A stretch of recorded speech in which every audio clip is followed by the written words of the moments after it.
ஸ்கூலுக்கு எப்படி போவீங்க? நடந்தே போயிடுவீங்களா? எப்படி போவீங்க? அம்மா கூட்டிட்டு போவாங்க.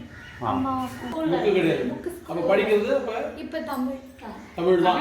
ஆனா இங்கிலீஷும் இருக்கு. தெனாலிராமனின் குட்டி கதைகள். மழை வருவதற்கு தாமதமாகியது. பயனற்று மகிழ்ச்சி அடைந்தனர். பெய்தது என்று மக்கள் எண்ணினார்கள்.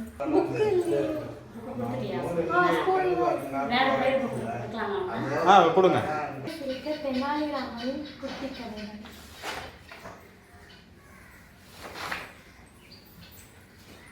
தெனாலி என்பது ஒரு அழகான ஊர்.